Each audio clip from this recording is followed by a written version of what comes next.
পেশ করে। আবার আপনারা অনলাইনের মাধ্যমে ফেসবুক ইউটিউবে দেখেন বক্তা স্টেজের উপরে সিনেমার গানও বলে। আবার এও দেখা যায় কেউ কেউ, সবাই নয়, কেউ কেউ এমন বক্তা যারা মহিলাদের গীত, বিয়ে বাড়িতে যে গীত হতো আগে, আপনাদের এলাকায় হয় কি এখন? আমাদের এলাকায় আগে হতো, ওই গীত বলে যে মেয়েরা এইভাবে গীত বলে, দিয়ে বক্তা এবার পুরো গীতটাই বলে দিল। আবার এমনও দেখি যে কেউ মারা গেলে মহিলারা কিভাবে কান্না করে তার কান্নার নকল করে মানুষকে দেখায়। এই বক্তব্যের মঞ্চ, এই মঞ্চে যে মঞ্চে কথা বলছি, এই মঞ্চ, বক্তব্যের মঞ্চ, দ্বীন ইসলাম প্রচারের জন্য যে মঞ্চটা তৈরি করা হয়েছে, এই স্টেজ, এই মঞ্চটা একটা কমেডি, বিনোদনের মঞ্চে পরিণত হয়েছে। আপনাদের এই 24 পরগনায় কেমন হয় তা আমি অতটা অবগত নয়, কারণ আমি যতগুলো প্রোগ্রামে এসেছি, দত্তপুকুর, ফলদি, এই সব এলাকাগুলোতে আমি যতগুলো প্রোগ্রামে এসেছি, তো এই সব প্রোগ্রামে আমাদের এলাকার মতো দেখতে পাইনি। মালদা, মুর্শিদাবাদ, রায়গঞ্জ, ওই এলাকার জলসার অবস্থা দেখলে আপনি ভাববেন যে এটা জলসা হচ্ছে না অমুসলিমদের পূজার কোনো অনুষ্ঠান হচ্ছে। এত মারাত্মক ভয়াবহ রূপ নিয়েছে জলসার অবস্থাগুলো। মেলা এত দূর এলাকা নিয়ে বসে যে মানুষের ঠেলা ঠেলিতে যাওয়া যায় না, মঞ্চের আশেপাশে লোক থাকে না, আর রাস্তায় লোক ধরে না, 2-4-5 জন থাকে বসে, বয়স্ক মানুষেরা, তরুণ তরুণী, যুবক যুবতীদের সেই দিন প্রেমে মত্ত হওয়ার একটা বড় সুযোগ জালসা এসেছে। তাই জালসার অবস্থা হচ্ছে, জালসার এই প্যান্ডেল মাহফিল, এটা হচ্ছে ধর্মীয় জালসা। আর এই পরিবেশ থেকে বাইরে গিয়ে যখন আপনি দেখবেন রাস্তাতে জালসার মেলা যেগুলোতে হচ্ছে, সেইগুলো তখন আর ধর্মীয় জালসা নয়, মনে হবে যে ওখানে ইস্টার জালসা চলছে। পরিস্থিতি এত জটিল আর কঠিন। সচেতন করো তো বলতে চাচ্ছি, বক্তব্য খুব সতর্কভাবে মানুষের সামনে কথা পেশ করতে হবে। গাল গল্প, কেচ্ছা কাহিনী বলে মানুষেরকে বিভ্রান্ত করা যাবে না। সহিহ মুসলিমের ভূমিকায় মুহাম্মদ ইবনে সিরিন বলছেন, বিখ্যাত তাবেঈ, তিনি বলেন, হাদাল ইলমু দীনুন, এই যে আমি এখন কথা বলছি, দ্বীন প্রচার করছি, মানুষের সামনে কথা বলছি, এটা হচ্ছে দ্বীন, ইসলাম। ফানজুরুহু আম্মান তাখুদুনা দীনাকুম, ওই লোকটাকে দেখো যার কাছ থেকে তোমরা দ্বীন শিখছো, যার কাছ থেকে দ্বীন শিখছো সেই লোকটাকে দেখো, তাকে যাচাই করো। দেখো মানে তাকে যাচাই করো, তার কাছ থেকে দ্বীন নেওয়া যাবে কি না। যার কাছে আপনি বক্তব্য শুনছেন, তার বক্তব্য শোনা উচিত কি উচিত নয়, তার বক্তব্য শোনা যাবে কি না, তাকে আগে যাচাই করে নাও। আমরা যখন জলসাদি প্রোগ্রাম করি, আমরা কি এটা দেখি যে ওই বক্তাকে ডাকা যাবে কি যাবে না, তার কাছ থেকে কোরআন হাদিসের কথা শোনা যাবে কি যাবে না, এই লোকটা কোরআন হাদিস বুঝে কি বুঝে না, এটা আমরা কিন্তু যাচাই করি না। আমরা দেখি ভাইরালকে বেশি। প্রচারিত কে বেশি, পাবলিসিটি কার বেশি আছে? যার প্রচার পাবলিসিটি বেশি, ভাইরাল বক্তা যত বেশি, ভিজিট তত বেশি। যে ব্যক্তি অনলাইনে বেশি ভাইরাল, তার ভিজিটও তত বেশি। 20 থেকে 25,000 টাকা, 30,000 টাকা তাকে অগ্রিম অ্যামাউন্ট তাকে পেড করতে হয়, তারপরে তাকে স্টেজে আনা যায়। সে যে কি বলে আর আপনারাই কি শুনেন তা আল্লাহই ভালো জানে। জবাব দিতে হবে বক্তাকে বিচারের মাঠে, জবাব দিতে হবে শ্রোতাকে বিচারের মাঠে, জবাব দিতে হবে বক্তাকে কিয়ামতের মাঠে, জবাব দিতে হবে আয়োজক শ্রোতাদেরকে। আপনি কোরআন হাদিসকে এইভাবে বিকৃত করতে পারেন না। যারা কোরআন হাদিসকে গলা টিপে হত্যা করে, যারা কোরআন হাদিসকে গলা টিপে হত্যা করে, এই সমস্ত বক্তাদের, প্রচলিত বক্তাদের সুযোগ করে দিয়ে ধর্মকে আপনি নষ্ট করবেন আর আপনার কিছু বিচার হবে না। বিষয়টি এমন নয়।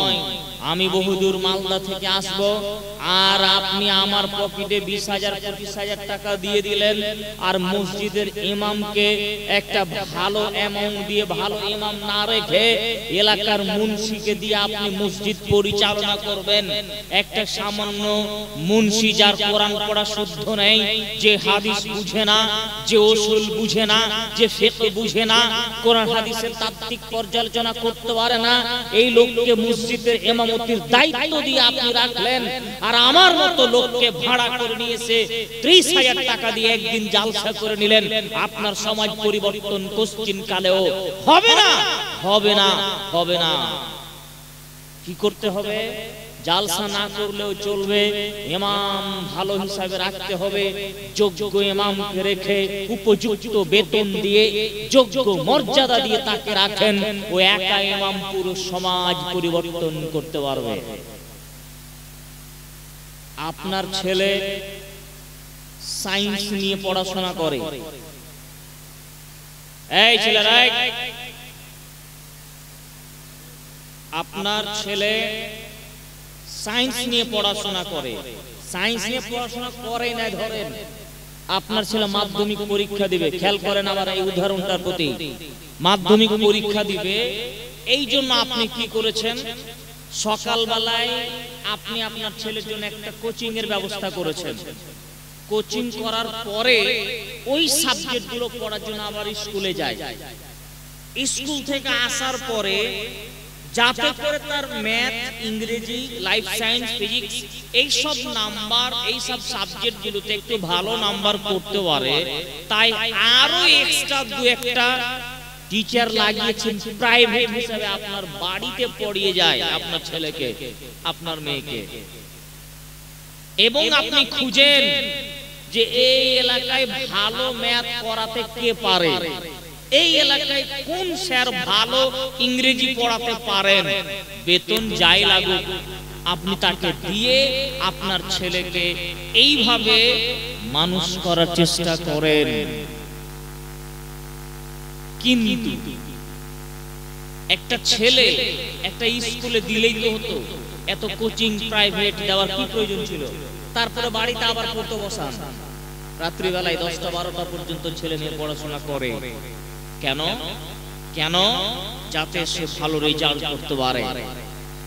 যদি একটা ম্যাথকে বুঝতে গিয়ে, একটা ম্যাথের সূত্র ভিত্তিক অঙ্ক করতে গিয়ে, আপনার ইংরেজি সাবজেক্টে ভালো রেজাল্ট করতে গিয়ে এইভাবে লেখাপড়া করতে হয়, এইভাবে পড়াশোনা করতে হয়, আপনি মসজিদের ইমাম খোঁজার সময় আপনাকে যে ভালো কোরআন হাদিসের উপদেশ শোনাবে, কোরআন হাদিসের নিগুড় তত্ত্ব আপনার সামনে পেশ করবে, সমাজকে সংশোধন করবে, আপনাকে দ্বীনের তালিম দিবে, যেই লোক হবে দ্বীনের প্রচারক, দ্বীনের দায়ী, যার পিছনে আপনি দিন রাতে 5 বার সালাত আদায় করবেন, যার কাছে আপনি দ্বীনের আলোচনা শুনবেন, যার কাছে আপনি কোরআন হাদিসের বাণী শ্রবণ করবেন, সেই লোকটাকে যখন আপনি ইমামতি করার জন্য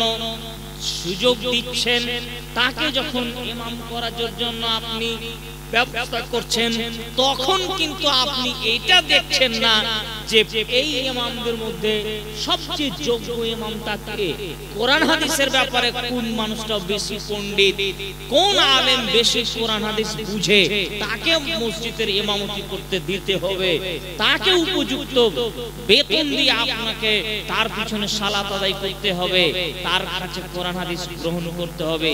এইটার বেলা মানুষ আর বুঝে না, তখন মূর্খ সব অজ্ঞ সমাজের মাস্টার মশাই তখন পাগল হয়ে যায়, তখন সেও আর ইমামের যোগ্যতা অনুযায়ী বিচার করে না। একজন শিক্ষিত মানুষ তখন আর এইটার ভ্যালু দেয় না। মানুষ মনে করে যে আরে 3000 টাকাতে ওই ইমাম পাওয়া যায়, একটা নামাজ পড়া হলেই তো হলো আর কি। এটা হচ্ছে জাতির কলঙ্ক, জাতির কলঙ্ক, সমাজের কলঙ্ক।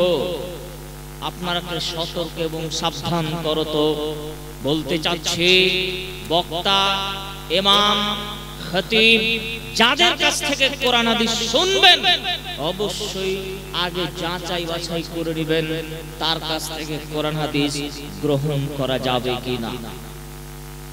যেহেতু আমি শুরুতেই বললাম যে আমি কোরআন এবং সেই হাদিসের ভিত্তিতে আপনার সামনে আলোচনা করব, তাই আপনাদের কাছে আমার দাবি, আলোচনা চলাকালীন এদিক সেদিক তাকাবেন না, একখেয়ালি ভাবে একাগ্রতার সাথে প্রত্যেকটা কথাকে ধরে রাখার চেষ্টা করবেন, উঠা বসা চলাফেরা করার চেষ্টা করবেন না। সম্মানীয় উপস্থিতি, আমাদের আলোচ্য বিষয় নেশাদার দ্রব্য, তারপরে পর্দা। আগে নেশাদার দ্রব্যটাই আমি আলোচনা করতে চাচ্ছি, এর ভয়াবহতাটা অনেক বেশি। নেশাদার দ্রব্য সম্পর্কে মহান আল্লাহ বলেন, ইয়া আইয়ুহাল্লাযীনা আমানু, হে ঈমানদারগণ, ইন্নামাল খামরু ওয়াল মাইসিরু ওয়াল আনসাবু ওয়াল আজলাম রিজসুম মিন আমালিশ শাইতান, নিশ্চয় মদ, জুয়া, ভাগ্য পরীক্ষার মাধ্যম সমূহ এবং মূর্তির আস্তানায় যাওয়া, এইগুলো সব শয়তানের কাজ। ফাজতানিবুহু, এই সব কাজ থেকে নিজেকে বাঁচিয়ে রাখো।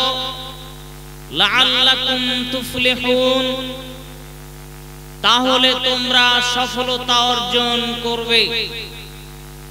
ইন্নামা ইউরিদুশ শাইতানু আন ইউকিআ বাইনাকুমুল আদাওয়াতা ওয়াল বাগদা ফিল খামরি ওয়াল মাইসির,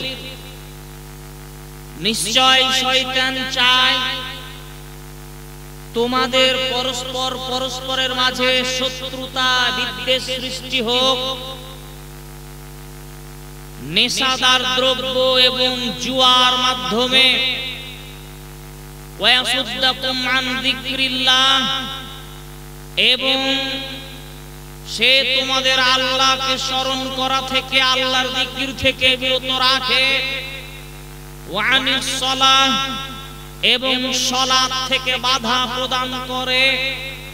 ফাহাল আনতুম মুনতাহুন, তারপরেও কি তোমরা বুঝবে না? সূরা আল মাইদা 5 নম্বর সূরার 90 এবং 91 নম্বর আয়াত। অত্র আয়াতে আল্লাহ তাআলা নেশাদার দ্রব্যের ব্যাপারে বলেন যে নেশাদার দ্রব্য হচ্ছে শয়তানের কাজ। পরের আয়াতে তিনি বলেন এই নেশাদার দ্রব্যের মাধ্যমে শয়তান মানুষের মাঝে শত্রুতা আর বিদ্বেষ সৃষ্টি করে। শয়তান নেশাদার দ্রব্যের মাধ্যমে মানুষকে আল্লাহর জিকির, আল্লাহকে স্মরণ করা থেকে দূরে সরিয়ে দেয়, মানুষকে সালাত থেকে বিরত রাখে। নেশাদার দ্রব্য শত্রুতা সৃষ্টি করে, নেশাদার দ্রব্য আল্লাহর জিকির থেকে বিমুখতা সৃষ্টি করে, নেশাদার দ্রব্য মানুষকে সালাত থেকে বিরত রাখে। তাই অত্র নেশাদার দ্রব্যকে আল্লাহ তাআলা হারাম করেছেন, রাসূল সাল্লাল্লাহু আলাইহি ওয়াসাল্লাম হারাম করেছেন। মহান আল্লাহ বলেন, ইয়াসআলুনাকা আনিল খামরি ওয়াল মাইসির, হে নবী মুহাম্মদ সাল্লাল্লাহু আলাইহি সাল্লাম, আপনাকে নেশাদার দ্রব্যের ব্যাপারে জিজ্ঞাসা করা হয়, আপনি বলুন, কুল ফীহিমা ইসমুন কাবীর, নিশ্চয় এই নেশাদার দ্রব্যতে মহা পাপ রয়েছে, বড় পাপ রয়েছে। সামান্য কিছু উপকার থাকলেও উপকারের চেয়ে পাপের বোঝা, পাপের পরিণাম অনেক বেশি। সূরা বাকারা 2 নম্বর সূরার 219 নম্বর আয়াতের অংশ বিশেষ। সম্মানীয় উপস্থিতি, অত্র আয়াতে আল্লাহ সুবহানাহু ওয়া তাআলা নেশাদার দ্রব্যকে বললেন এটি মহা পাপ। আব্দুল্লাহ ইবনে উমর রাদিয়াল্লাহু তাআলা আনহু বলেন, রাসূল সাল্লাল্লাহু আলাইহি ওয়াসাল্লাম বলেছেন, কুল্লু মুসকিরিন খামরুন ওয়া কুল্লু খামরিন হারামুন, প্রত্যেক আসক্ত সৃষ্টিকারী বস্তু হচ্ছে নেশাদার দ্রব্য, আর প্রত্যেক নেশাদার দ্রব্যই হলো হারাম।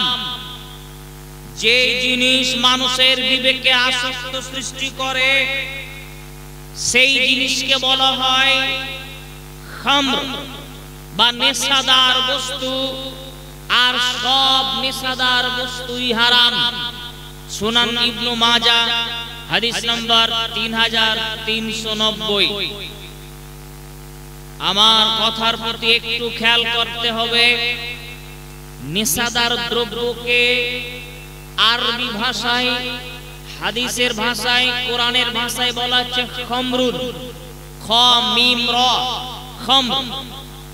খামর বলা হয় ওই সব বস্তুকে যেই বস্তু খাওয়ার ফলে মানুষের বিবেকের প্রতি, মানুষের মস্তিষ্কের প্রতি আসক্ত সৃষ্টি করে, তার বিবেকের প্রতি প্রভাব বিস্তার লাভ করে, এই সব বস্তুগুলোকে বলা হয় খামর।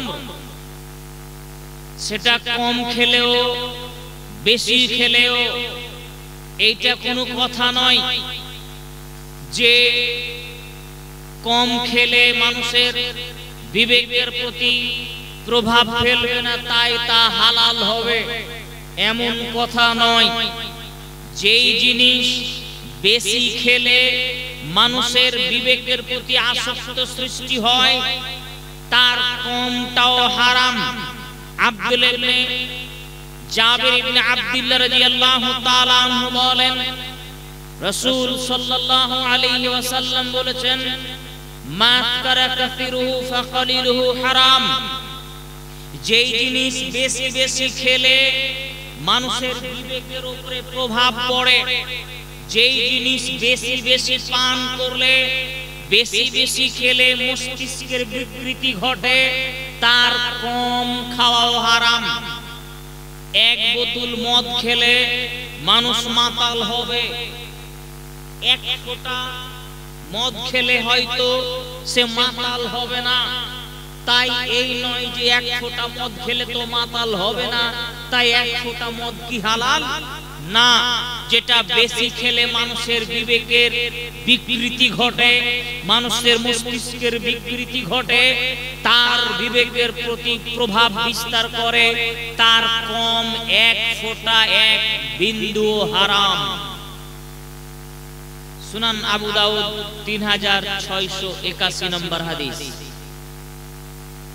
অত্র হাদিসের ভিত্তিতে আমরা এই কথাই স্পষ্ট ভাবে বুঝতে পারলাম যে কোন বস্তু যদি আপনি বেশি পরিমাণে খান আর বেশি পরিমাণে খাওয়ার ফলে যদি আপনার বিবেককে নষ্ট করে, মাতাল হয়, মাতলামি করে, তাহলে পারে তার কম খাওয়া বা পান করাও কি হালাল হারাম? হারাম। মানুষ একটা যুক্তি দেয় এখানে করে, আমরা আমাদের বিভিন্ন বক্তব্যে বলেছি বিড়ি, গুল, গুটকা, সাফারি, তিরঙ্গা, বিমল, এই জাতীয় যত বস্তু আছে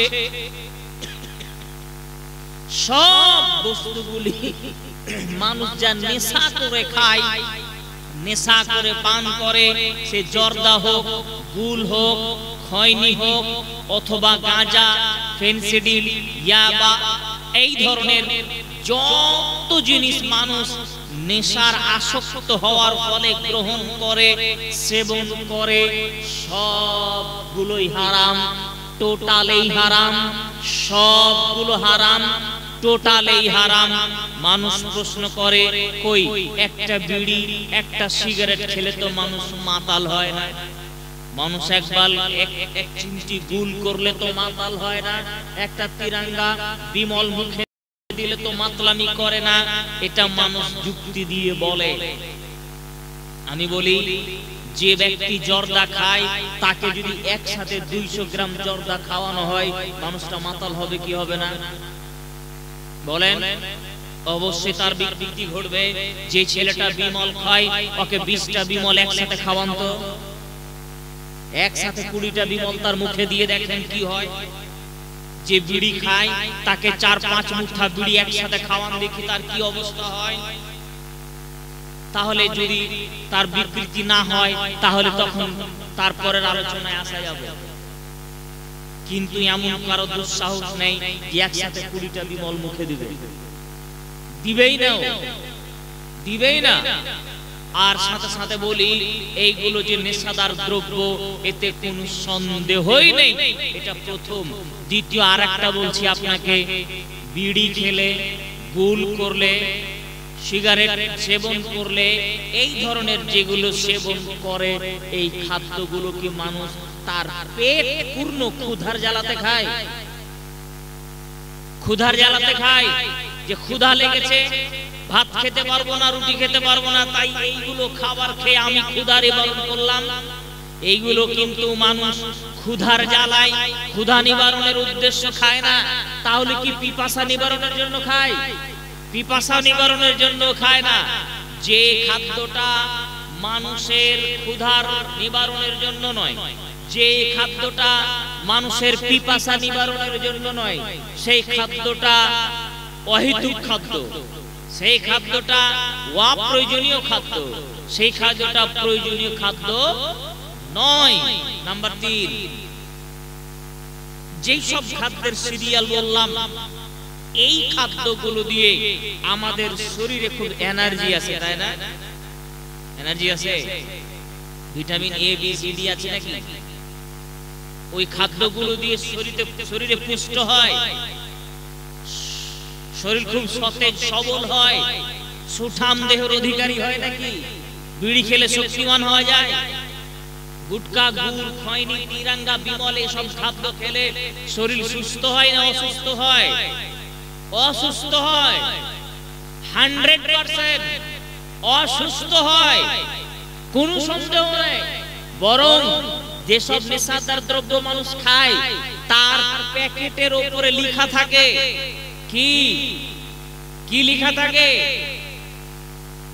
ধূমপান ক্যান্সারের কারণ লেখা থাকে না? তিরঙ্গা বা বিমলের যে প্যাকেট, সেই প্যাকেটের একটা ছবি আছে, দেখেছেন ছবিটা? কিসের ছবিটা? জি, একটা ছবি থাকে না? ছবিতে ক্ষত বিক্ষত তার চেহারার, লাঞ্চের, ফুসফুসের ছবিগুলো দেওয়া আছে। মানে এটা খেলে তোমার এই অসুখ হবে, তোমার লাংসের ক্ষতি হবে, তোমার হার্টের ক্ষতি হবে, ফুসফুসের ক্ষতি হবে। ক্যান্সারে আক্রান্ত অবস্থায় এই ফুটেজকে লাগাতে বাধ্য করেছে সরকার মানুষকে সচেতনতার জন্য।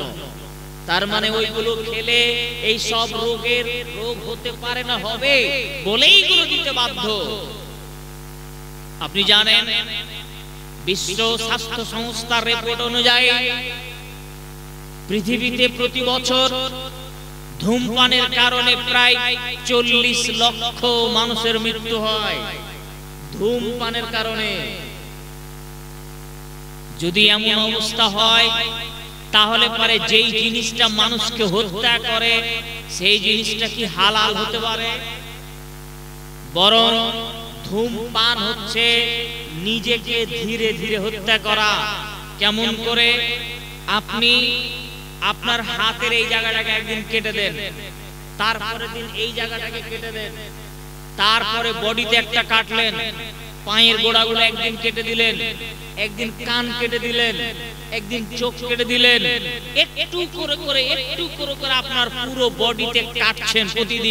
প্রতিদিন একটু করে করে কেটে কেটে রক্তকে ঝরিয়ে ফেলছেন। আপনি বলেন তো এই লোকটা কিছুদিন পর মারা যাবে কি যাবে না? যাবে কি যাবে না? আচ্ছা, এই মৃত্যুটা স্বাভাবিক মৃত্যু না আত্মহত্যা? আত্মহত্যা। নিজেকে সে তিল তিল করে ধ্বংস করেছে, নিজেকে ধীরে ধীরে হত্যা করেছে সে। যারা বিড়ি খায়, গুল খায়, গুল করে, তিরঙ্গা বিমল সেবন করে বা অন্য যে কোনো নেশাদার দ্রব্য সেবন করে, তারা ধীরে ধীরে নিজেকে হত্যা করে, ধীরে ধীরে নিজেকে হত্যা করে। তার ফুসফুসে, তার হার্টের ভিতরে, তার লাংসের ভিতরে, তার বডির ভিতরে এইগুলো সেবন করে করে যে মরণ ব্যাধি তার ভিতরে জন্ম হচ্ছে, এইটা ধীরে ধীরে ধীরে ধীরে সে নিজেকে হত্যা করছে। এটাই বলছে বর্তমান বিজ্ঞান। যেই সব খাবার খেলে মানুষ মৃত্যুর মুখে পতিত হয়, যেই সব খাবার সেবন করলে মানুষ মৃত্যু মহারোগে পতিত হয়, সেই খাবার ইসলাম কোনোদিন পারমিট করেনি, ইসলাম কোনোদিন বৈধ করেনি। ইসলামে চরমভাবে এটাকে হারাম করা হয়েছে। তাই রাসূলুল্লাহ সাল্লাল্লাহু আলাইহি ওয়াসাল্লাম বললেন, কুল্লু মুসকিরিন খামরুন ওয়া কুল্লু খামরিন হারামুন। প্রত্যেক সেই নেশাদার বস্তু, প্রত্যেক সেই বস্তু যা মানুষের বিবেকের উপর আসক্তি সৃষ্টি করে, তার সবকিছুই নেশাদার দ্রব্য হারাম। সম্মানীয় উপস্থিতি, অন্য আরেকটি বিবরণে আছে, আব্দুল ইবনে উমর রাদিয়াল্লাহু তাআলা আনহু বলেন, রাসূল সাল্লাল্লাহু আলাইহি ওয়াসাল্লাম বলেছেন, ওয়াল খামরু মা খামারাল আকল। খামর নেশাদার দ্রব্য হচ্ছে যা মানুষের বিবেকের উপরে প্রভাব সৃষ্টি করে। সহিহুল বুখারী হাদিস নাম্বার 5581। অফি রিওয়ায়াতিন, আরেক বিবরণে আছে, আব্দুল্লাহ ইবনে উমর রাদিয়াল্লাহু তাআলা আনহু বলেন, রাসূল সাল্লাল্লাহু আলাইহি ওয়াসাল্লাম বলেছেন, কুল্লু মুসকিরিন খামরুন ওয়া কুল্লু মুসকিরিন হারামুন। প্রত্যেক বিবেকের উপরে আসক্ত সৃষ্টিকারী বস্তু হচ্ছে খামার, আর প্রত্যেক খামর হচ্ছে হারাম। ওমান শারিবাল খামরা ফিদ দুনিয়া, কেউ যদি এই পৃথিবীতে নেশাদার দ্রব্য খায় বা পান করে, ফামাতা ওয়া হুয়া ইউদিনুহা, এবং সে ওই নেশাদার দ্রব্য পানরত অবস্থায় মৃত্যুবরণ করে। কেউ যদি নেশাদার দ্রব্য পান করে এবং নেশাদার দ্রব্য পানরত অবস্থায় ওই নীতির উপরে থাকা অবস্থায় মৃত্যুবরণ করে, তাহলে তাকে জান্নাতের শরাব পান করতে দেওয়া হবে না, তাকে জান্নাতের শরাব পান করতে দেওয়া হবে না। সহিহুল মুসলিম হাদিস নাম্বার 2003। কেউ যদি দুনিয়ায় নেশাদার দ্রব্য সেবন করে, নেশাদার দ্রব্য খায়, পান করে, তাহলে জান্নাতে তার জান্নাতের যে শরাবটা আল্লাহ তাআলা পান করাবেন, এই শরাব পান করার কোনো সুযোগ থাকবে না। সম্মানীয় উপস্থিতি, আবু দারদা রাদিয়াল্লাহু তাআলা আনহু বলেন, আওসানি খলিলি সাল্লাল্লাহু আলাইহি ওয়াসাল্লাম, আমার বন্ধু মুহাম্মদ সাল্লাল্লাহু আলাইহি সাল্লাম আমাকে ওসিয়ত করেছেন। আবু দারদা আল্লাহ রাসূল সাল্লাল্লাহু আলাইহি সাল্লামের বিখ্যাত সাহাবী, তিনি বলছেন আমার বন্ধু রাসূল মুহাম্মদ সাল্লাল্লাহু আলাইহি সাল্লাম আমাকে ওসিয়ত করেছেন। তিনটা ওসিয়ত। এক, আবু দারদা শোনো, আবু দারদা শোনো, লা তুশরিক বিল্লাহি শাইআ ওয়া ইন কুতিতা আও হুররিকতা।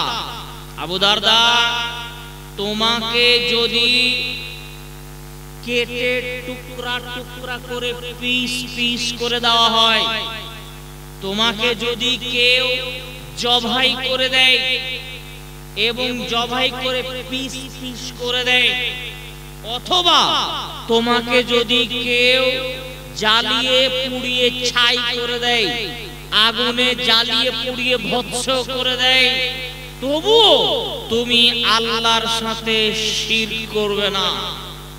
এটা এক নম্বর উপদেশ আল্লাহ রাসূল দিচ্ছেন। আবু দারদা শোনো, তোমাকে কেউ যদি জবাই করে কেটে টুকরা টুকরা করে দেয় অথবা আগুনে জ্বালিয়ে পুড়িয়ে ছাই করে দেয়, তবু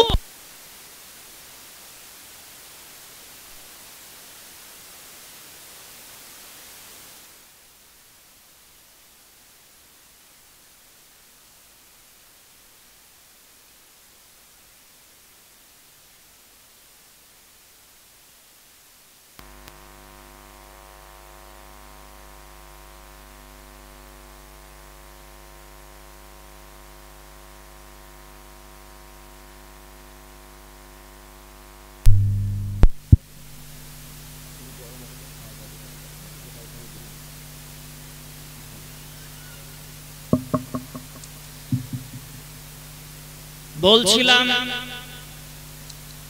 আল্লাহ রাসূল সাল্লাল্লাহু আলাইহি ওয়াসাল্লাম আবু দারদাকে উপদেশ পেশ করত। এক নাম্বার উপদেশে বললেন, আবু দারদা শোনো, আল্লাহর সাথে শিরক করবে না, আল্লাহর সাথে কোনো কিছুকে শরীক করবে না। যদি তোমাকে কেটে টুকরা টুকরা করে দেওয়া হয় অথবা আগুনে জ্বালিয়ে পুড়িয়ে ছাই করে দেওয়া হয়, একটু এখানে একটা জানার বিষয় আছে, আমার দিকে খেয়াল করেন। একটু আমার এখানে একটা গুরুত্বপূর্ণ কথা আছে। বর্তমান ভারতবর্ষের পরিস্থিতি, বিভিন্ন সময় আমরা মব লিঞ্চিং দেখতে পাচ্ছি, যেখানে সেখানে মুসলিমকে ধরে নিয়ে পিটিয়ে হত্যা করা হচ্ছে, জোর করে তাকে জয় শ্রীরাম স্লোগান দেওয়া করিয়ে নেওয়া হচ্ছে না বিভিন্ন জায়গায়। মাঝে মাঝে এমনটা আমরা শুনি। আপনি যদি কোথাও এরকম সফরে যান, ওই দুষ্কৃতীরা যদি, ওই জঙ্গিরা যদি আপনাকে হঠাৎ করে ধরে নেয়, ধরে নিয়ে আপনার মাথায় বন্দুক ধরে নিয়ে আপনাকে বলে, বল জয় শ্রীরাম, এইটা তোকে বলতে হবে। শুনুন কথা, গুরুত্বপূর্ণ মাসলা। আপনি যদি বুঝতে পারেন যে আমি জয় শ্রীরাম বললে ওরা আমাকে ছেড়ে দিবে, হত্যা করবে না, জয় শ্রীরাম বলে যদি নিজের জীবনটাকে বাঁচানো যায়, তাহলে আপনি তাৎক্ষণিকভাবে ঈমানি হালাত, ঈমান আপনার থাকবে বুকের ভিতরে। আল্লাহ এক অদ্বিতীয়, মুহাম্মদ সাল্লাল্লাহু আলাইহি ওয়াসাল্লাম আল্লাহর প্রেরিত রাসূল, এটা অন্তরে আছে। এটা অন্তরে রেখে মৌখিকভাবে তাদেরকে শুধু শোনানোর জন্য তৎক্ষণাৎ জয় শ্রীরাম বলে নিজের জীবন বাঁচিয়ে নেন।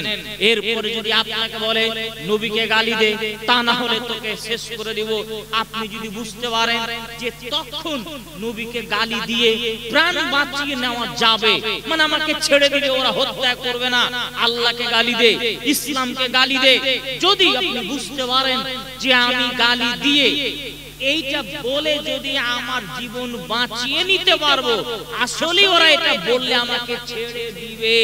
তাৎক্ষণিকভাবে ঈমান রেখে বলে প্রাণ বাঁচিয়ে নেবেন। প্রাণ বাঁচানো ফরজ, প্রাণ বাঁচানো ফরজ, ওটা প্রাণ বাঁচিয়ে নেবেন।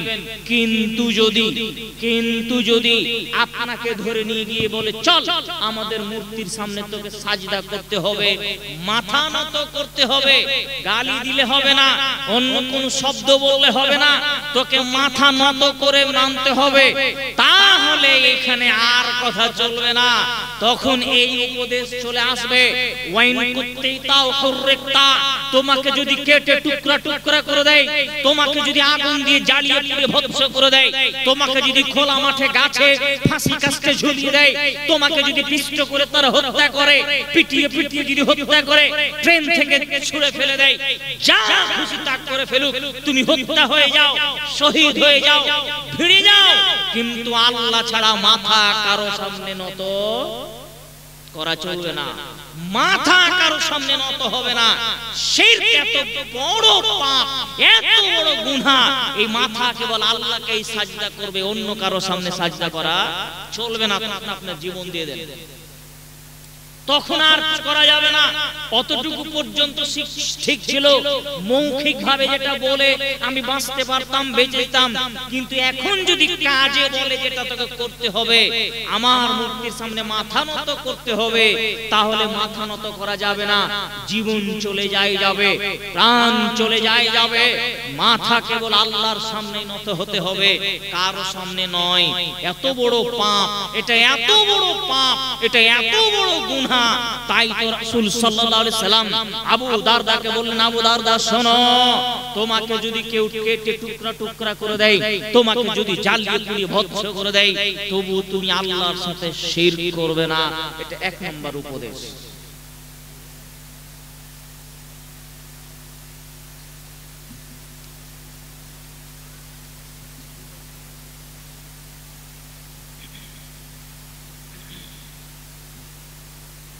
কারো বাইকের চাবি থাকলে আমাদের মঞ্চে এসে নিয়ে যাবেন, কারো বাইকের চাবি হারিয়ে গিয়েছে, এখানে আছে।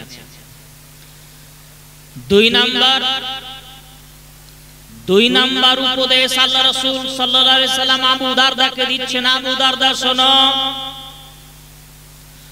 লা তাতরুক সালাতান মাকতুবাতান মুতাআম্মিদান, জেনে শুনে ইচ্ছা করে ফরজ নামাজ ত্যাগ করবে না। আবু দারদা শোনো, ইচ্ছা করে স্বইচ্ছায় জেনে শুনে ফরজ সালাত ছাড়বে না।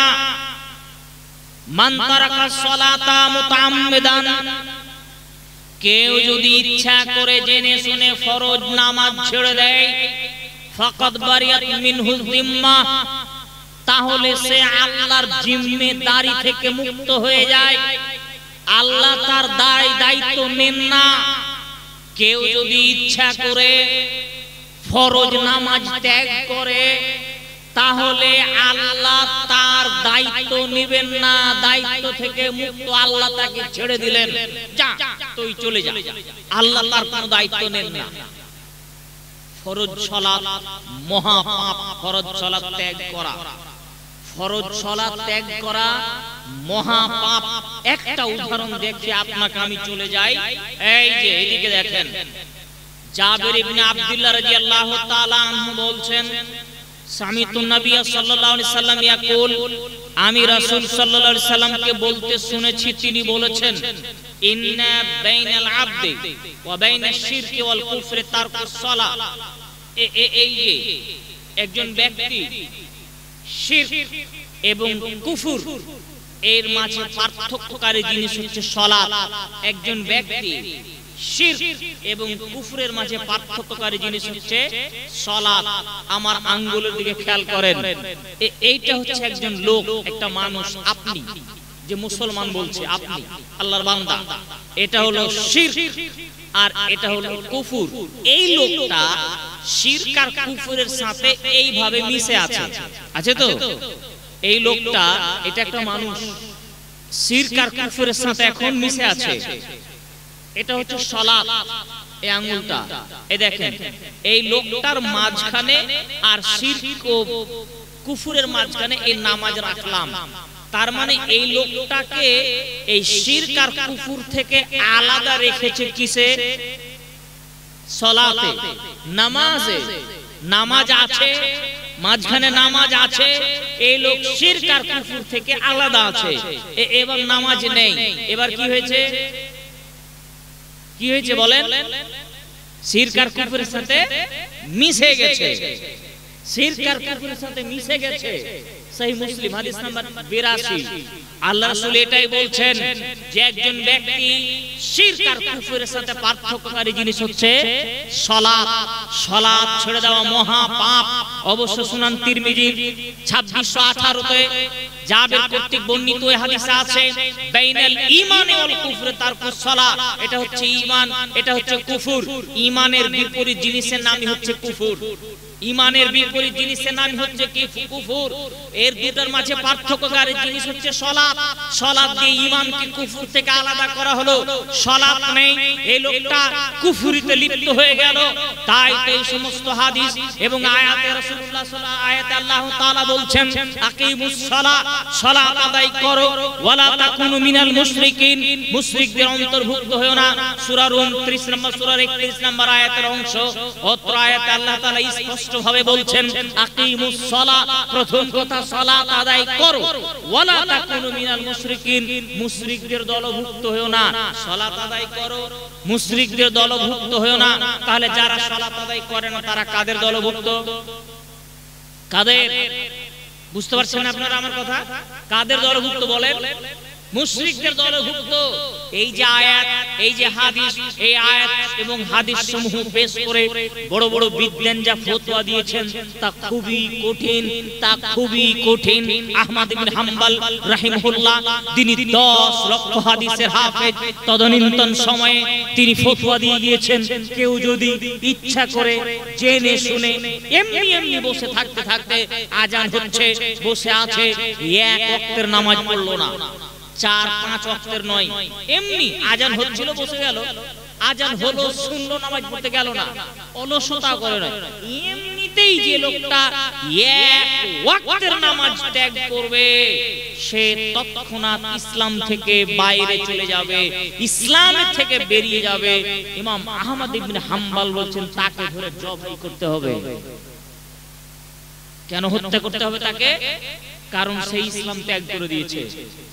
সালাত ত্যাগ করা মানে ইসলাম ত্যাগ করা, সালাত ছেড়ে দেওয়া মানে ইসলাম থেকে বাদ হয়ে যাওয়া। ইচ্ছা করে কেউ যদি এমনিতেই সালাত ত্যাগ করে দেয়, এত মহা পাপ। সম্মানীয় উপস্থিতি, বিষয় অত্যন্ত জটিল এবং কঠিন। হয়তো কোনোদিন এই বিষয় বিস্তারিত আলোচনা পেশ করব। আমি আজকে ভিন্ন বিষয় নিয়ে আপনার সামনে এসেছি। তা জাবের আবু দারদা রাদিয়াল্লাহু তাআলা আনহুকে আল্লাহ রাসূল সাল্লাল্লাহু আলাইহি সাল্লাম 2 নাম্বার আদেশ করলেন, শোনো, সালাত ত্যাগ করবে না, ফরজ সালাত কখনোই ত্যাগ করবে না। কেন না? কেউ যদি ফরজ সালাত ত্যাগ করে তাহলে সে আল্লাহর জিম্মেদারি থেকে মুক্ত হয়ে যায়, আল্লাহ তার দায়িত্ব নেন না। 3, যেটা আজকের আলোচনার সাথে সম্পৃক্ত, ওয়ালা তাশরাবিল খামরা ফাইন্নাহা মিফতাহু কুল্লি শাররিন। শোনো, তুমি নেশাদার দ্রব্য পান করবে না। আবু দারদা, তুমি নেশাদার দ্রব্য পান করবে না। কেন না? নেশাদার দ্রব্য হচ্ছে পাপের চাবিকাঠি, মিফতাহু কুল্লি শার। প্রত্যেক পাপের চাবিকাঠি হচ্ছে নেশাদার দ্রব্য। নেশাদার দ্রব্য হচ্ছে সব পাপের মূল চাবিকাঠি। অন্য বিবরণে আছে নেশা পান করা হলো সব পাপের মা, মানে এই পাপ থেকে অন্য পাপের জন্ম হয়। সুনান ইবনে মাজাহ হাদিস নাম্বার 4034। কিভাবে? একটা মানুষকে নেশা পান করলো, মাতাল হয়ে গেল। শুনেন, একটা মানুষ মদ পান করলো, মাতাল হয়ে গেল। মস্তিষ্ক বিকৃত হলো। মস্তিষ্ক বিকৃত হওয়ার কারণে সে তখন আর কাউকে চিনে না, মাও চিনে না, বোনও চিনে না, বউও চিনে না। কেন? তার মস্তিষ্ক বিকৃত হয়েছে, মাতাল হয়েছে, তাই তার বিবেক হারিয়ে গিয়েছে। ও এখন আর কি কাউকে চেনে না।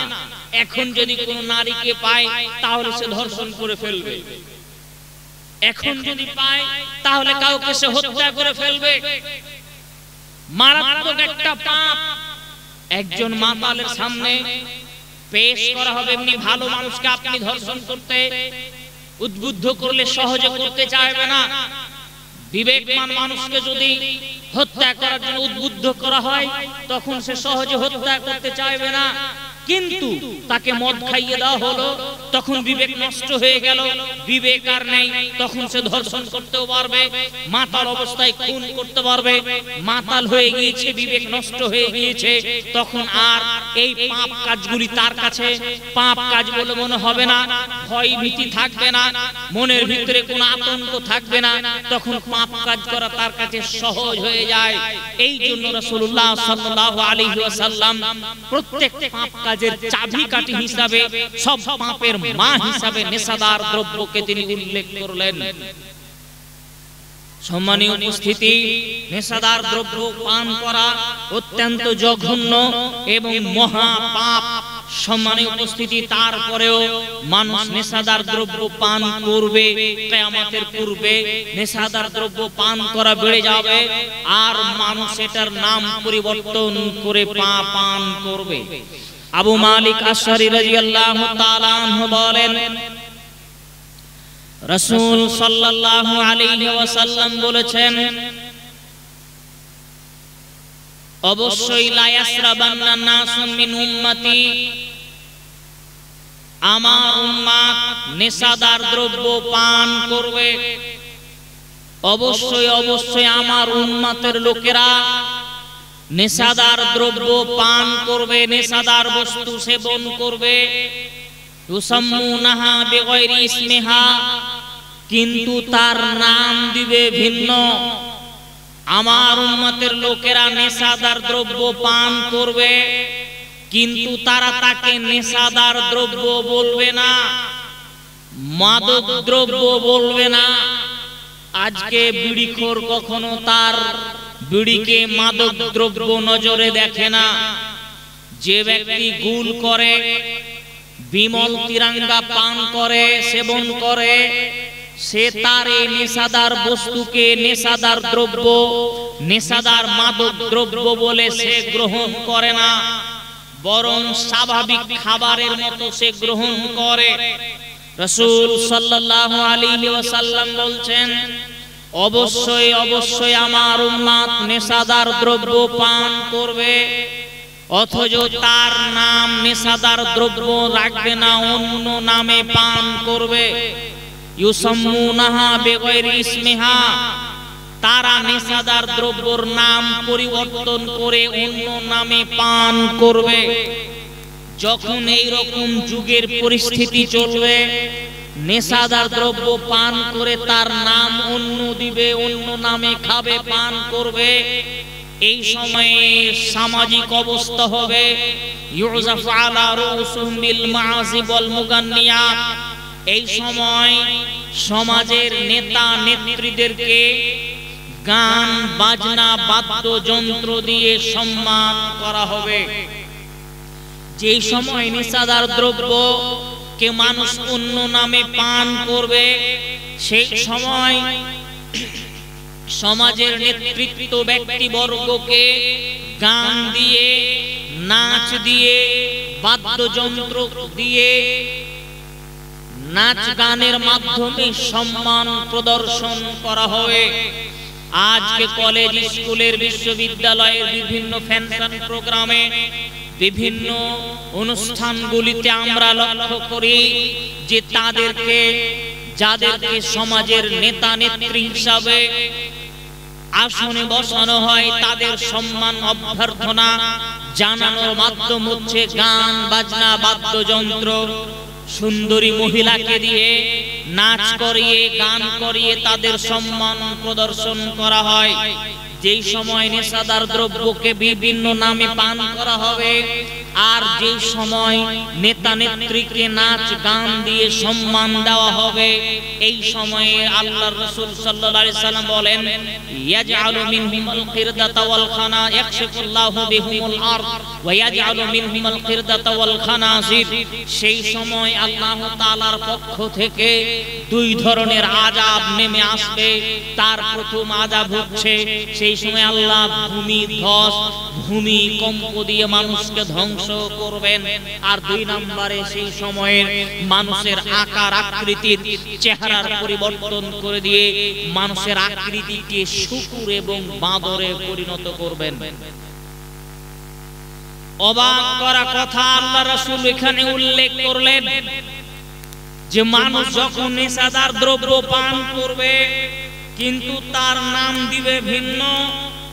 মানুষ যখন নেতা নেত্রীকে গান বাজনা বাদ্যযন্ত্র দিয়ে সম্মান প্রদর্শন করবে, সেই সময়ে নাকি আল্লাহর পক্ষ থেকে আযাব গজব আসবে।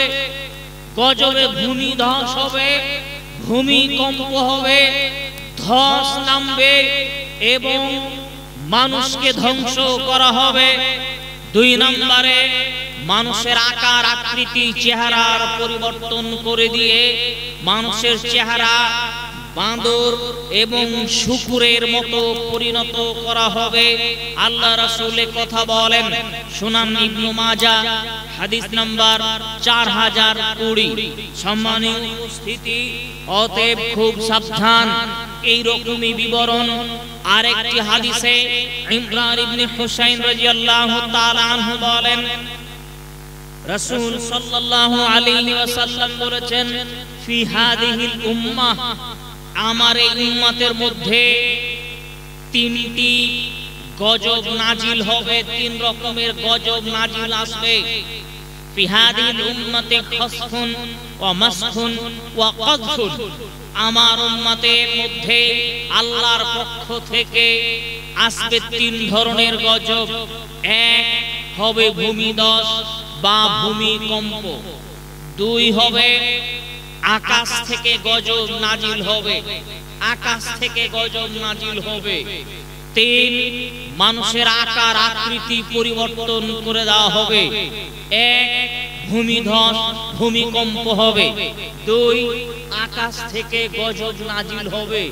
আল্লাহ ভালো জানেন আকাশ থেকে কত রকমের গজব আসতে পারে। তিন মানুষের আকার আকৃতির পরিবর্তন করে দেওয়া হবে। এই তিনটি ভয়াবহ শাস্তি আমার উম্মতকে দেওয়া হবে। এই তিনটি ভয়াবহ শাস্তি আমার উম্মতের উপরে আসবে কখন?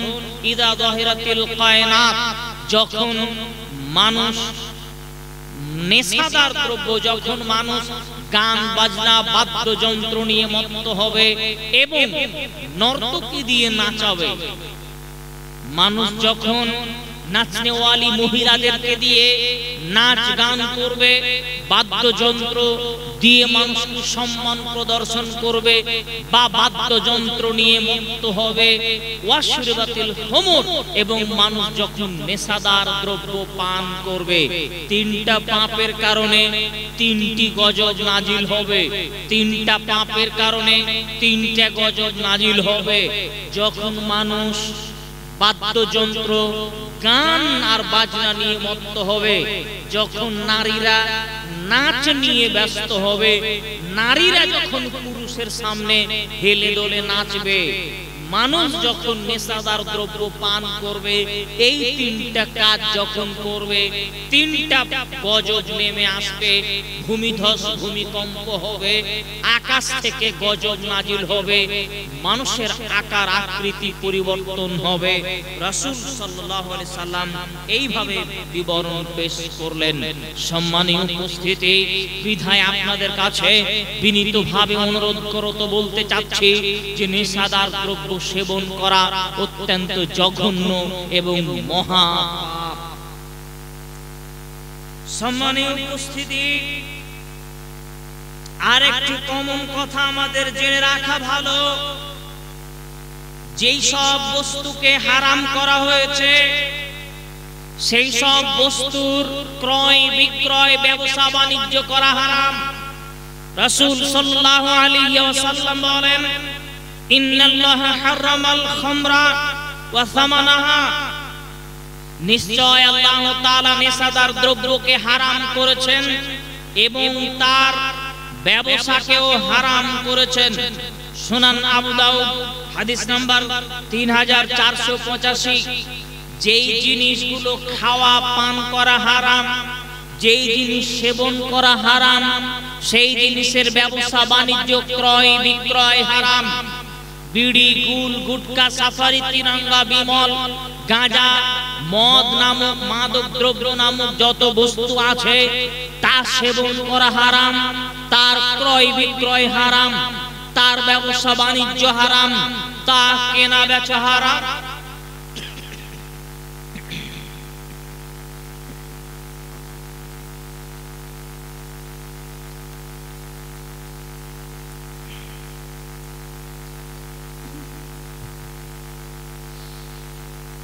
শুধু এতটুকুই নয়, এর পরিণাম অত্যন্ত ভয়াবহ।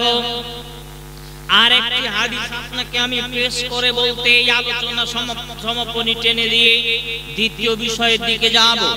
আব্দুর ইবনে উমর রাদিয়াল্লাহু তাআলা আনহু বলেন, রাসূল সাল্লাল্লাহু আলাইহি ওয়াসাল্লাম বলেছেন,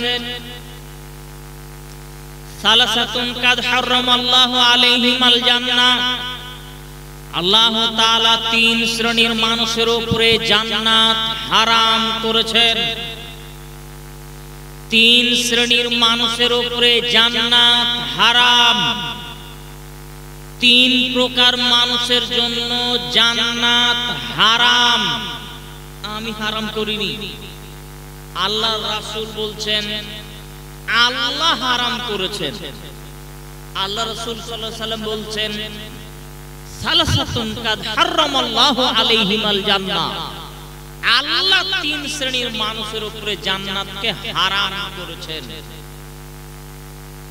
কেউ জান্নাতে নিয়ে যেতে পারবে না, জাহান্নামে যাবেই যাবে, জাহান্নামে যাবেই যাবে। 3 প্রকার লোক।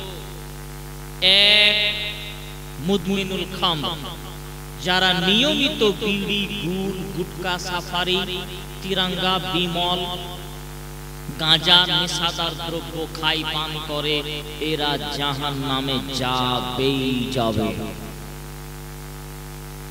যারা বিড়ি, গুল, গুটকা, সাফারি, তিরঙ্গা, বিমল এই ধরনের যত নেশাদার দ্রব্য আছে আর মদ নামে যত জিনিস আছে, নেশা করে মানুষ যা সেবন করে গ্রহণ করে, যে কোনো উপায়ে গ্রহণ করুক না কেন, ইনজেকশনের মাধ্যমে গ্রহণ করুক, মুখে চিবিয়ে খেয়ে গ্রহণ করুক, যে কোনো মাধ্যমে যেটাই নেশাদার বস্তু, কেউ যদি এইরকম নেশাদার বস্তু সেবন করে, আল্লাহ রাসূল বলছেন আল্লাহ তার জন্য জান্নাতকে হারাম করে দিয়েছেন।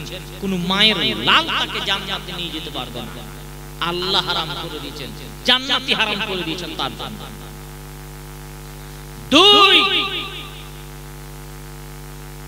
ওয়াল আক, মা বাপের অবাধ্য ছেলে মেয়ে, পিতা মাতার অবাধ্য ছেলে মেয়ে। বাপ আর মা যদি কোনো ছেলে বা মেয়েকে কোন সৎ কাজের আদেশ করে, তাহলে সেই ছেলে মেয়ে বাপ মায়ের সৎ আদেশ মানতে বাধ্য।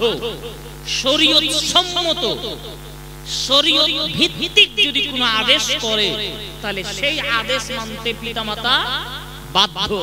যদি না মানে, তাহলে তার জন্য জান্নাত হারাম। 3, ওয়ারাজুলাতুম মিনান নিসায়ে, পুরুষের বেশ ধারণকারী নারী, পুরুষের বেশ ধারণকারী নারী। কোন নারী যদি পুরুষের বেশ ধারণ করে, পুরুষের পোশাক পরে, পুরুষের জুতো পরে, পুরুষের শার্ট প্যান্ট পরে, পুরুষের গেঞ্জি গায়ে দেয়, পুরুষের মতো সাজে, পুরুষের মতো চলাফেরা করে, পুরুষ ভঙ্গি গ্রহণ করে, রাসূলুল্লাহ সাল্লাল্লাহু আলাইহি সাল্লাম বলছেন তার জন্য জান্নাত হারাম। অফি রিওয়ায়াতিন আরেক হাদিসে আরেকটা আছে, সেটা কি? সেটা হচ্ছে দাইয়ুস। দাইয়ুস লোকের জন্য জান্নাত হারাম। দাইয়ুসকে, দাইয়ুস হচ্ছে ওই লোকটা আল্লাযী ইউকিরু ফি আহলিল খাবাসা, যে লোকের বাড়িতে নির্লজ্জতা প্রবেশ করেছে, বেহায়াপনা প্রবেশ করেছে, কিন্তু বাড়ির মালিক ঠেকায় না, বাধা দেয় না। শুনেন, এটা আপনার জন্য, যারা বাপ আছেন তারা, আপনাদের জন্য। আপনার বাড়িতে বেহায়াপনা নির্লজ্জতা প্রবেশ করেছে, আপনি বাধা দেন না। বলেন কি? হ্যাঁ, আপনার মেয়ে আপনার ছেলে দুজনেই তারা নির্লজ্জভাবে ইসলাম বিরোধী কর্মে দিন রাত লিপ্ত আছে, আপনি দেখেন কিন্তু বাধা দেন না। আপনি দেখছেন কিন্তু বাধা দিচ্ছেন না। আপনি হলেন কাপুরুষ, আপনি হলেন দাইয়ুস, আপনি হলেন দাইয়ুস, আপনি হলেন কাপুরুষ। আপনার জন্য জান্নাত হারাম করে দিয়েছেন রাসূল সাল্লাল্লাহু আলাইহি সাল্লাম। সুনান ইবনে মাজাহ হাদিস নাম্বার 3952। খুব সাবধান, খুব সাবধান। অতএব এই হাদিসের ভিত্তিতে আমরা প্রথম নম্বরে জেনেছি এক শ্রেণীর মানুষের জন্য জান্নাত হারাম। তারা হলো মুদমিনুল খামর, যারা নিয়মিত বিড়ি, গুল, গুটকা, সাফারি, তিরঙ্গা খায়, পান করে, এদের জন্য জান্নাত হারাম, এদের জন্য জান্নাত হারাম, এদের জন্য জান্নাত হারাম। আজকে তওবা করতে হবে, আজকে তওবা করতে হবে। খুব সতর্ক এবং সাবধান, নেশাদার দ্রব্য সেবন বর্জন করুন। সম্মানীয় উপস্থিতি, আমাকে আরো একটি দ্বিতীয় বিষয় আলোচনা এই মর্মে রাখতে বলা হয়েছে, তা হচ্ছে পর্দা। একটু আমরা যদিও নেশাদার দ্রব্য নিয়ে বিস্তারিত আরো আলোচনা করতে পারতাম, কিন্তু যেহেতু আমাকে ভিন্ন আরেকটা বিষয় পর্যালোচনা করা প্রয়োজন, তাই সংক্ষিপ্তভাবে আপনার সামনে পেশ করার চেষ্টা করি। সম্মানীয় উপস্থিতি, আল্লাহ তাআলা বলেন, ওয়াকারনা ফি বুয়ুতিকুন্না ওয়ালা তাবাররাজনা তাবাররুজাল জাহিলিয়াতিল উলা। হে পৃথিবীর মুসলিম নারীরা শোনো, আইয়ামে জাহিলিয়াতের যুগে, বন্যতার যুগে, বর্বরতার যুগে, অসভ্যতার যুগে যেই সব নারীরা নিজেদের রূপ লাবণ্য প্রকাশ করে চলতো, তোমরা তোমাদের রূপ লাবণ্য সেইভাবে প্রকাশ করে চলো না। একটা কথা আপনার সাথে আমার জরুরি, জাহেলিয়াতের যুগে নারীরা নিজেদের রূপ লাবণ্য, নিজেদের শরীরকে প্রদর্শন করত পরপুরুষকে আকৃষ্ট করার জন্য, পরপুরুষকে প্রদর্শন করার জন্য নিজের দৈহিক সৌন্দর্যকে প্রকাশ করত। এখনো যদি কোনো নারী এইভাবে তার রূপ লাবণ্য প্রকাশ করে চলে, তাহলে ধরতে হবে যে ওই নারীর ভিতরে ওই জাহেলি যুগের নীতিটা আছে। কথা কি আমি বুঝাতে পারলাম আপনাকে? আবার বলছি, জাহেলি যুগের নারীর চরিত্র কি? যে তারা নিজেদের রূপ লাবণ্যকে পরপুরুষের সামনে প্রদর্শন করত। এটা জাহেলি যুগের নারীদের নীতি। আল্লাহ তাআলা বলছেন যে হে নারীরা, তোমরা তোমাদের বাড়িতে অবস্থান করো আর জাহেলি যুগের নারীদের মতো নিজেদের রূপ লাবণ্য প্রকাশ করো না।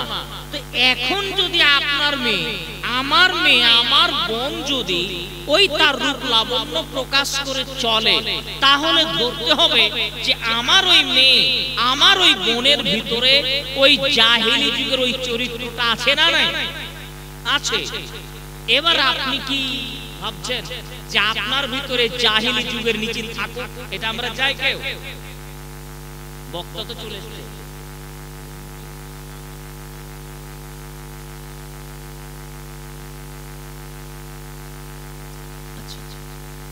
তো জাহেলি যুগের নীতিটা আমরা কেউ যেতে চায় না।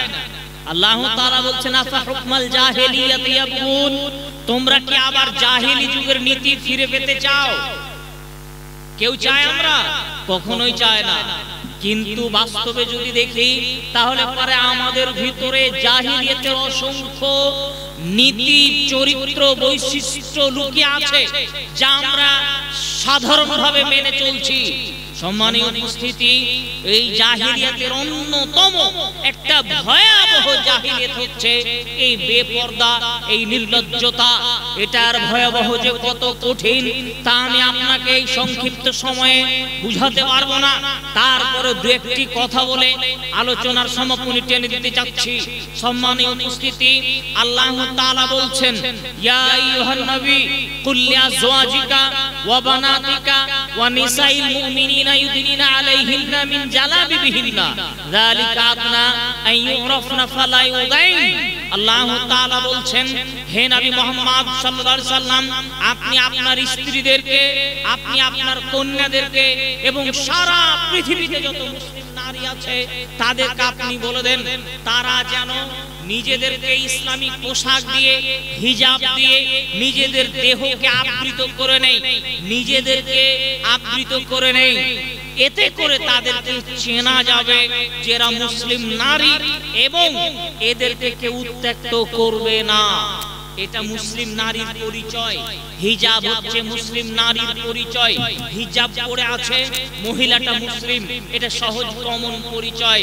দুঃখিত, আপনার মেয়েকে দেখে আজ বোঝা যায় না একটা অমুসলিমের মেয়ে মাথায় কাপড় না দিয়ে রাস্তাঘাটে চলে, আপনার মেয়েও মাথায় কাপড় না দিয়ে রাস্তাঘাটে চলে।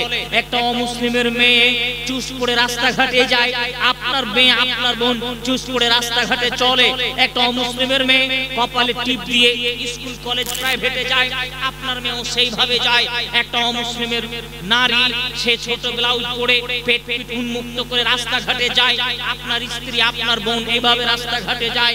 একটা অমুসলিমের মেয়ে ফতুয়া গায়ে দিয়ে যেভাবে চলে, আপনার মেয়ে, আপনার বোন, আপনার স্ত্রী এইভাবে রাস্তাঘাটে চলে। আপনি বলেন তার পরিচয় কোথায়? অথচ আল্লাহ তাআলা বলছেন, যালিকা আদনা আন ইউরাফনা ফালা ইউদাইন, তাকে, তার ফলে তাকে চেনা যাবে। মুসলিম নারী যখন বড় হিজাব দিয়ে নিজেকে আবৃত করে নেবে, নিজের রূপ লাবণ্যকে ঢেকে নিয়ে রাস্তায় চলবে, এর ফলে তাকে চেনা যাবে এটা মুসলিম নারী। এই চরিত্র, এই বৈশিষ্ট্য, এই পরিচিতি আপনার নারীর ভিতরে পাওয়া যায় না। এরপরে দ্বিতীয় আরেকটা কথা তিনি বলেছেন, তাকে উত্ত্যক্ত করা হবে না। এই কথাই স্বাভাবিক, সময় স্বল্প বলে কথা বলতে চাচ্ছি না। সম্মানীয় উপস্থিতি, কোন নারী যদি হিজাব পরে নিজেকে আবৃত করে থাকে তাহলে আল্লাহ তাকে হেফাজত করবেন, দুষ্কৃতীরা তার প্রতি কোন নজরে তাকাতে পারবে না। সম্মানীয় উপস্থিতি, এরপর আরেকটা কথা আমি আপনাকে বলি। আবু হুরায়রা রাদিয়াল্লাহু তাআলা আনহু বলেন, রাসূল সাল্লাল্লাহু আলাইহি ওয়াসাল্লাম বলেছেন, কিয়ামতের পূর্বে দুই শ্রেণীর মানুষের আগমন ঘটবে, যার এক শ্রেণীর মানুষকে আমি দেখেছি, আরেক শ্রেণীর মানুষকে আমি দেখিনি। দুই শ্রেণীর মানুষের আগমন ঘটবে, এক শ্রেণীর মানুষকে আমি দেখেছি, আরেক শ্রেণীর মানুষকে আমি দেখিনি। যাদেরকে দেখিনি ওই শ্রেণীর মানুষ, যাদেরকে আমি দেখিনি ওই শ্রেণীর মানুষ হচ্ছে ওরা। ওরা হচ্ছে ওই শ্রেণীর লোক। কারা? ওই সব নারীরা, নিসাউন, মহিলারা। এমন এক শ্রেণীর মহিলা, কাসিয়াতুন, কাপড় পরে থাকবে, আরিয়াতুন, অথচ তাদেরকে উলঙ্গ দেখাবে। কাপড় পরলে মানুষ উলঙ্গ হয় না নিজেকে আবৃত করা হয়? নিজেকে আবৃত করা হয়, ঢেকে রাখা হয়। আমি পোশাক পরে আছি তো আমাকে উলঙ্গ মনে হচ্ছে কি? হয় না। আমার এই পোশাকটাকে যদি আমি আমার হাতের সাথে এইভাবে সেঁটে দিই, এবার বলেন তো আমার হাতটা কত মোটা, আপনারা বুঝতে পারছেন না? পারেন না? পারছেন তো? অথবা এই পোশাকটা যদি আমি মশারির মতো এত পাতলা পরি যে আমার পোশাকের ভিতর দিয়ে আমার গায়ের ভিতরের চামড়া বোঝা যায়, এটাও হতে পারে। অথবা পোশাকটা একদম এই পর্যন্ত নিয়ে এসেছি আর ও নিচের পোশাকটা একদম হাঁটুর ওপর পর্যন্ত নিয়ে এসেছি। তাহলে এরকম যদি খাটো পোশাক হয়, তাহলে এই রকম পোশাকগুলো যদি পরে কেউ টাইট, পাতলা অথবা খুবই ছোট বা খাটো, এইরকম পোশাক পরলে তার শরীরের অবয়ব, আকৃতি, গঠন বোঝা যাবে কি যাবে না? যাবে কি যাবে না? যাবে। তাহলে যে পোশাক পরলে শরীরের অবয়ব, শরীরের গঠন, দৈহিক অবয়ব গঠন, আকৃতি স্পষ্টভাবে বোঝা যায়, সেই পোশাকটা পরার না পরাতে একই সমান। না বুঝাতে পারলাম না কথাটা? কোন পোশাক পরার পরেও আপনার শরীর স্পষ্ট দেখতে পাওয়া যাচ্ছে, উঁচু নিচু স্থান সব বোঝা যাচ্ছে, আর ফিতা লাগবে না মাপার জন্য, এইরকম যদি পোশাক হয় তাহলে সেই পোশাকটাই হচ্ছে উলঙ্গ পোশাক। সেই পোশাকটা হচ্ছে উলঙ্গ পোশাক। রাসূল সাল্লাল্লাহু আলাইহি সাল্লাম বললেন, এক শ্রেণীর নারীদের আগমন ঘটবে কিয়ামতের পূর্বে, যেই সব নারীরা পোশাক পরে থাকবে কিন্তু তারপরেও উলঙ্গ। পোশাক পরার পরে উলঙ্গ মানে পোশাক পরে থাকবে তবে দেহ ঢাকা হবে না, পোশাক পরে থাকবে তবে দৈহিক আকার আকৃতি বোঝা যাবে, পোশাক পরে থাকবে কিন্তু তার দেহের অবয়ব গঠন আকৃতি পরপুরুষের সবাই বুঝতে পারবে। এই পোশাকটা হচ্ছে উলঙ্গ পোশাক। এই রকম পোশাক নারীরা পরবে। এদের বৈশিষ্ট্য কি, এদের চরিত্র কি? মুমিনাতুন ওয়া মাইলাতুন।